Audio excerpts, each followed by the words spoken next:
Hello, it's Alina from Xactimate Mastery with today's Tuesday Tech Tip. Today I'd like to talk a little bit about formatting your notes. Last week we talked about notes and note templates, so I just kind of wanted to follow up on that and give you some options here about how you can make your notes pop out on your estimate so that you catch the adjuster's attention, he can easily see your notes, and then also you can easily see your line items that you're asking for as a supplement.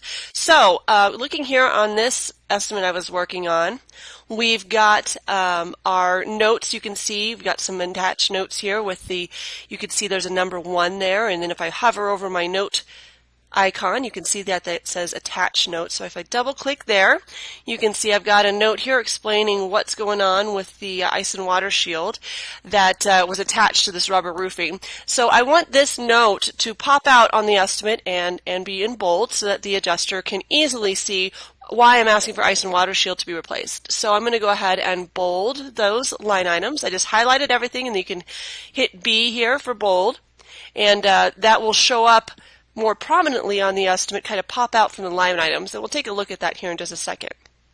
So if I close that, it is attached, all right? So if you'll see here in our notes section, we've got attached to the previous line item.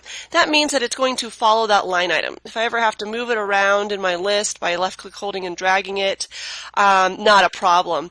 It'll follow that line item with it, right? However, if I click on the note and do not attach, you'll see that note here become apparent below the line item. Okay, now if I move my line item, the note stays where it was placed, and this gets messy really quick. So I always, recommend that you keep that checkbox in the note checked here in order to make your note follow your line item. There are reasons to uncheck. In fact, there's a way that you want to maybe add a header to the top of your estimate. Okay, so I'm going to go ahead and reattach this here just so that I keep that nice and tidy. Let's say that I want a note at the top of this estimate saying this estimate has been repriced. Okay, so what I can do is I can select a blank line. I can go into the attachments here, and I've already got one saved. This estimate has been repriced using the, let's put May in here, May 2016 price list, and that way the adjuster knows that, hey, we're not going to use last November's pricing, we need to use current labor and material pricing. So I can close that there, and you can see that this line item is independent by itself because I selected a blank line, then went to the attachment. So this is a line item or a note that is it's free flowing, it's not attached to any line, and that's what I want, right? I want it to be by itself. It doesn't pertain to a particular line item. Side note here, I always get asked in every class, somebody asked me this question, it kind of freaks them out. Notice that my note is in bold when I open the note, but it's not in bold on the line item level. Don't be worried about that. It's the way every note looks. Whenever you bold it, it doesn't matter at the line item level here. It always stays with its normal formatting. So just a side note, don't be freaked out by that. I get that asked all the time. So what we're going to do is move this up. So I can just left click hold and drag this guy up in my estimate. And recently with this new update, it won't scroll. Unless I go over to the bar over here. So I'm going to scroll up to the top and then drop that at the beginning of my estimate here.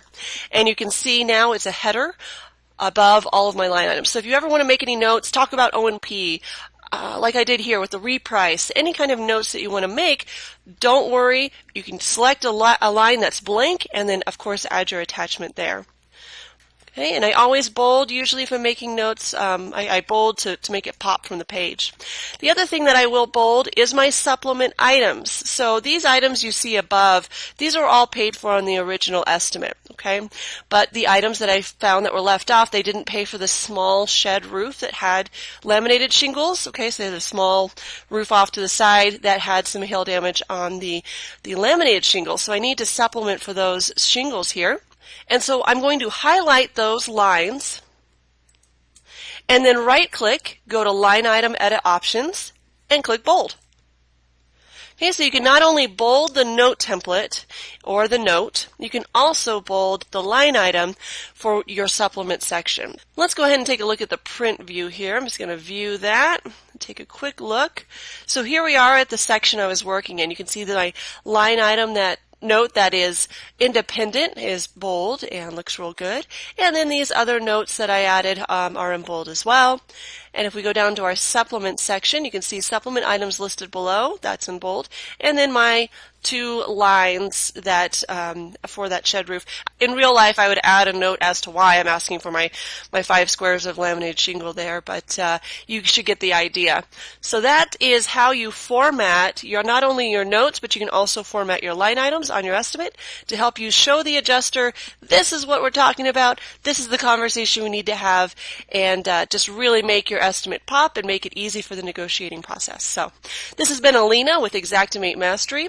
Go ahead and go to our website at www.xactimatemastery.com and sign up for our newsletter so you get the Tuesday Tech Tips right into your inbox. See you next week.